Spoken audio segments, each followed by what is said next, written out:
Hi hello welcome to my channel edtech 360. Friends, ఈ వీడియోలో మనం 32,438 పోస్టులతోటి ఆర్ఆర్బీ నుంచి రిలీజ్ అయిన గ్రూప్ డి యొక్క సిలబస్ డీటెయిల్స్ ఒకసారి క్లియర్గా చూద్దాం. చూసే ముందు మన ఛానల్ ఫస్ట్ టైం చూస్తున్న వారు ఎవరైనా ఉన్నట్లయితే కనుక ప్లీజ్ సబ్స్క్రైబ్ చేయండి. ఓకే ఫ్రెండ్స్, కంటెంట్లోకి వెళ్ళిపోదాం. రిక్రూట్మెంట్ ప్రాసెస్ చూసుకున్నట్లయితే కనుక మొత్తం 4 స్టేజెస్లో అయితే నిర్వహించడం జరుగుతుంది. అందులో మొదటిగా కంప్యూటర్ బేస్డ్ టెస్ట్ సిబిటి అంటారు.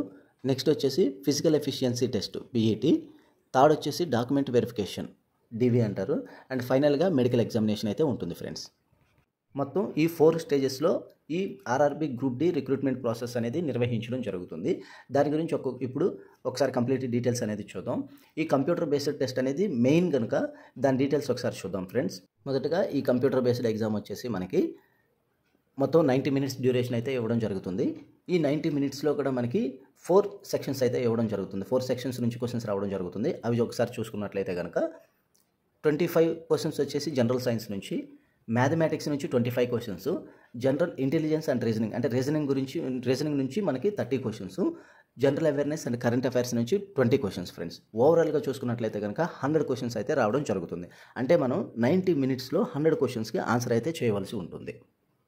అలాగే పీడబ్ల్యూబీడి ఫిజికల్లీ హ్యాండిక్యాప్డ్ క్యాండిడేట్స్ ఉంటారు కదా, వారికైతే 100 క్వశ్చన్స్కి 120 మినిట్స్ టైం అయితే ఇవ్వడం జరుగుతుంది. వాళ్ళకి కొంచెం రిలాక్సేషన్ అయితే ఇవ్వడం జరుగుతుంది ఫ్రెండ్స్. ఓకే, నెక్స్ట్ చూసుకున్నట్లయితే కనుక దీనిలో నెగిటివ్ మార్కింగ్ కూడా ఉంటుంది. 1/3 మార్క్స్ నెగిటివ్ కూడా ఉంటుంది ఫ్రెండ్స్. అభ్యర్థులు ఫస్ట్గా ఆన్సర్ చేసే ముందు వారికి వచ్చిన క్వశ్చన్స్ ఆన్సర్ చేసుకోవడం చాలా బెటర్ అనమాట. ఓకే, నెక్స్ట్ చూసుకున్నట్లయితే కనుక ఇక్కడ పర్సంటేజ్ ఆఫ్ షార్ట్ లిస్టింగ్ చూస్తే కనుక యూఆర్ అన్రిజర్వ్డ్ వచ్చేసి 40%, ఈడబ్ల్యూఎస్ వచ్చేసి 40% రావాలి, ఓబీసీకి వచ్చేసి 30%, ఎస్సీ మరియు ఎస్టీకి వచ్చేసి 30% మార్క్స్ అయితే రావాలి ఫ్రెండ్స్. సపోజ్ యూఆర్ క్యాండిడేట్ చూసుకున్నట్లయితే కనుక 100కి 40 మార్కులు వస్తే షార్ట్ లిస్ట్ అయితే అవ్వడం జరుగుతుంది, అంటే నెక్స్ట్ లెవెల్కి. అదే ఎస్సీ ఎస్టీ క్యాండిడేట్స్కి అయితే 30% అంటే 30 మార్క్స్, 100కి 30 మార్క్స్ వస్తే మనకి క్వాలిఫై అయితే అవ్వడం జరుగుతుంది ఫ్రెండ్స్. క్వశ్చన్ పేపర్ అనేది ఆబ్జెక్టివ్ టైప్ మల్టిపుల్ చాయిస్తోనే వస్తుంది ఫ్రెండ్స్. ఓకే, నెక్స్ట్ సిలబస్ చూద్దాం. ఫస్ట్గా చూసుకున్నట్లయితే కనుక మ్యాథమెటిక్స్, దీనిలో మనకి number system, BODMAS, decimals, fractions, LCM, HCF, ratio and proportion, percentages, mensuration, time and work, time and distance, simple and compound interest, profit and loss, algebra, geometry and trigonometry, elementary statistics, square root, age calculations, calendar and clock, pipe and system etcetera. ఇవన్నీ కూడా మనకి up to 10th class standard level మాత్రమే రావడం జరుగుతుంది friends. ఎందుకంటే ఈ notification ఇచ్చిన క్వాలిఫికేషనే 10th class కాబట్టి ఆ లెవెల్లోనే క్వశ్చన్స్ అనేది ఫ్రేమ్ చేయడం జరుగుతుంది.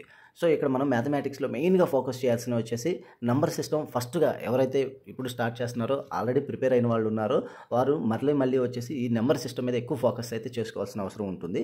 తర్వాత వచ్చేసి మనకి బోర్డ్ మాస్ రూల్, దీని మీద కంపల్సరీ 1 or 2 క్వశ్చన్స్ అయితే రావడం జరుగుతుంది. అలాగే ఇక్కడ చూసుకున్నట్లయితే ఎల్సిఎం అండ్ హెచ్సిఎఫ్, అదేవిధంగా percentages, time and work, time and distance, ఇవి బోత్ కూడా సిమిలర్గా ఉంటాయి కాబట్టి ఒక్కసారి ఇవి ప్రిపేర్ అవ్వడానికి ప్లాన్ చేసుకుంటే బెటరు.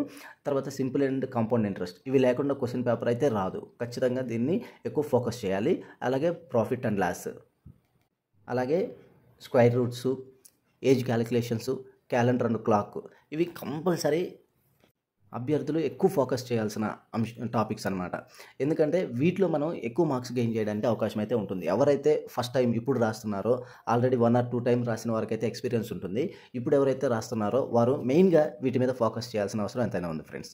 ఓకే, నెక్స్ట్ చూసుకున్నట్లయితే కనుక జనరల్ ఇంటెలిజెన్స్ అండ్ రీజనింగ్. ఈ ఎగ్జామ్లో ఎక్కువ మార్క్స్ స్కోర్ చేయడానికి అవకాశం ఉన్న టాపిక్ అయితే ఇది.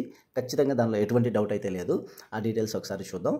మొదటగా టాపిక్స్ చూసుకున్నట్లయితే కనుక analogies, alphabetical and number series, coding and decoding, mathematical operations, relationships, syllogism, jumbling, Venn diagram, data interpretation and sufficiency, calculations and decision making, similarities and differences, analytical reasoning, classification, directions, statement, arguments and assumptions. అయితే ఈ ఇచ్చిన సిలబస్లో ఏ topic కూడా వదిలేయడానికి అవకాశం లేని topic friends. దీనిలో మొదటగా చూసుకున్నట్లయితే కనుక ఆల్ఫాబెటికల్ అండ్ నంబర్ సిరీస్ వచ్చేసి మోస్ట్ ఇంపార్టెంట్ టాపిక్.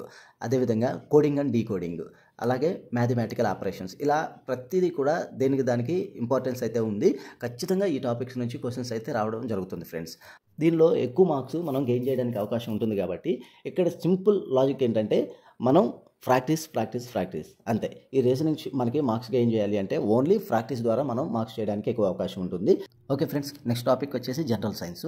ఈ జనరల్ సైన్స్లో మనకి మెయిన్గా ఫిజిక్స్, కెమిస్ట్రీ అండ్ సైన్స్ అనేది రావడం జరుగుతుంది ఫ్రెండ్స్. అది కూడా up to 10th standard level అనేది ఇవ్వడం జరుగుతుంది. అది కూడా సిబిఎస్ఈ అంటే central board of secondary education. మనం ఏదైనా బుక్ తీసుకునే ముందు ఈ సిబిఎస్ఈ స్టాండర్డ్ ప్రకారం ఉందా లేదా అనేది ఒకసారి చెక్ చేసి అయితే తీసుకోండి friends. Okay friends, next topic చూద్దాం. General awareness on current affairs.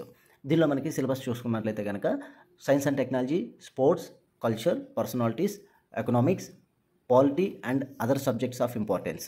ఇది మనకి రీజనింగ్ తర్వాత ఎక్కువ స్కోర్ చేయడానికి అవకాశం ఉన్న టాపిక్ ఇది. ఈ కరెంట్ అఫైర్స్ లాస్ట్ 1 year అయితే ప్రిపేర్ అవ్వాలి ఫ్రెండ్స్. ఈ కరెంట్ అఫైర్స్కి సంబంధించి మంత్లీ అదేవిధంగా డైలీ కరెంట్ అఫైర్స్ కూడా మన ఛానల్ అందుబాటులో ఉన్నాయి, ఒకసారి విజిట్ చేయండి. ఓకే ఫ్రెండ్స్, ఇన్ఫర్మేషన్ నచ్చినట్లయితే మన ఛానల్ సబ్స్క్రైబ్ చేయండి, లైక్ చేయండి, షేర్ చేయండి. Thank you.